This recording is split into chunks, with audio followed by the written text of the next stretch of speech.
My name is Senn. I'm from Charleston, South Carolina. And don't count it against my 3 minutes I was allotted because I have to correct Jack.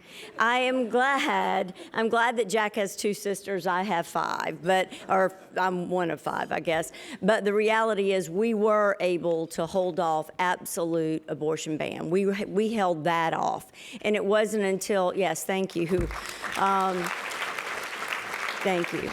It wasn't until the 6-week ban that we started getting some erosion, and we ended up, when we lost one of the males, who thankfully, a Republican male, who stood with us, when we lost him, 2 others tumbled. The reality, though, is if we had had 2 more women who were reasonable, we would have won, and we would not have had a 6-week ban, but we held off a total ban. So for that, I'm thankful. I also need to thank, of course, you gave me 3 minutes, so thank Boston, thank the Kennedys, thank my wonderful family, a lot of whom are here tonight. I'm so thankful. But I also wanted to thank the United States Supreme Court.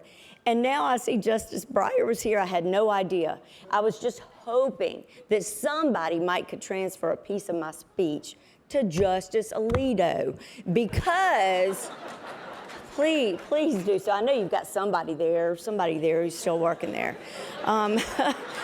You know, without their unfortunate decision in Dobbs, no one would have ever heard about the 5 of us. So thank you, Justice Alito, I guess.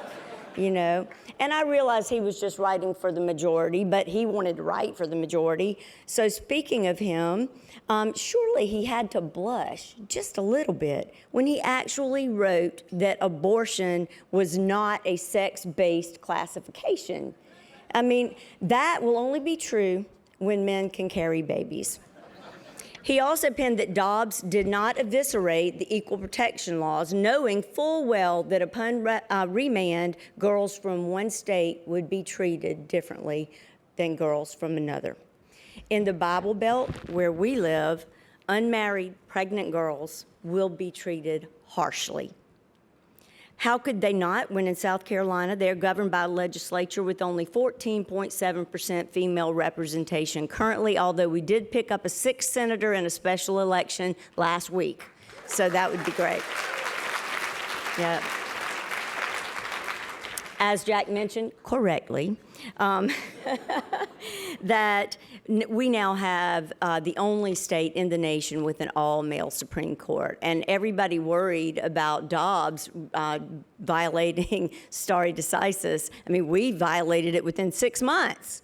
We had one Supreme Court rule one thing, another one ruled the other, and the only difference was the makeup of the court.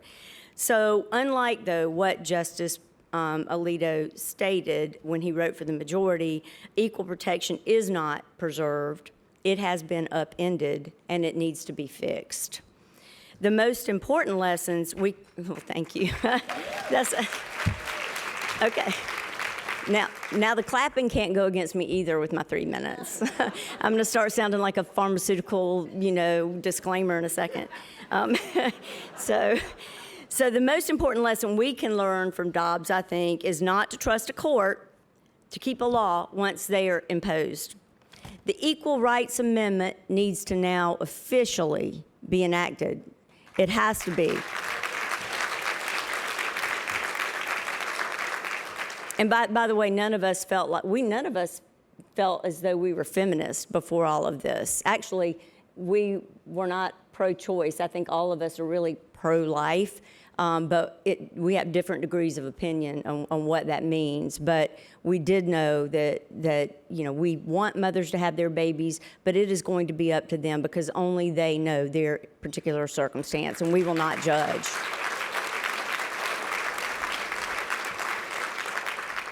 So we are getting this award for courage, but the truth is anyone who has ever placed their name on a ballot has courage. Yet those who vote in lockstep with their party base, every time they are voting safely. They are not voting with the courage of conviction. They know it, and they do it anyway.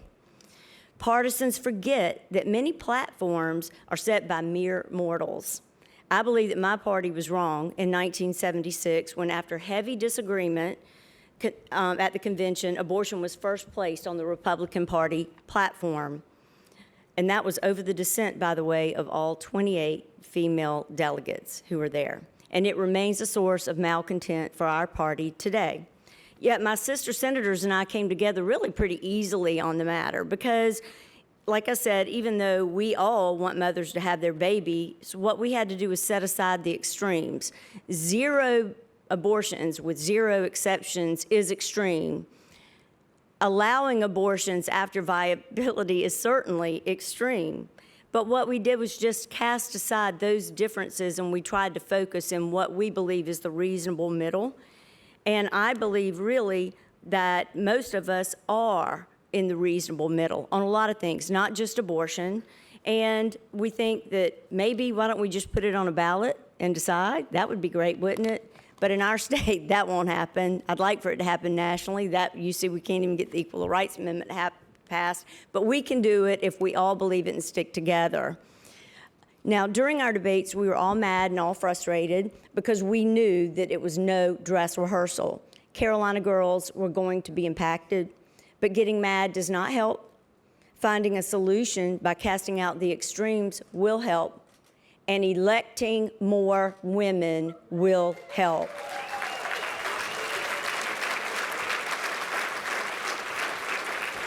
Thank you. I say this without disrespect for good male candidates, and in fact, I long for the day when gender and other suspect classifications don't matter, but today it does matter.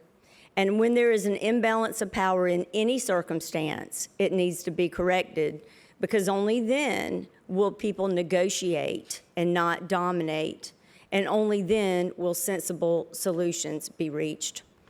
I have 3 competitors who say that I'm not Republican enough. Already, we're not even supposed to file until March. But anyway, that's okay. They want a challenge they will get. But personally, I think that if you have an elected official that votes with you 80% of the time, you've got a darn good elected official. That's what I think. But I say with conviction that if there is not room for centrist thinking in any party, then that party loses and is doomed. And why? Because winning elections is about addition, not subtraction. Because while most Americans do lean somewhat left or somewhat right, they are not extremists. Extremists are here, and you can only fit that many people in the left and the right. The rest of us are more in the reasonable middle, and that's a lot more people. I also say, because Americans want us to govern what needs to be governed, which does not include deeply personal social issues, because most Americans want to return a polite behavior even during political disagreements, because manners do matter. Thank you. So we may find a return to civility and love our neighbors more if we heed the words of President John Kennedy, who said, "Let us not seek the Republican answer or the Democratic answer, but the right answer." Thank you.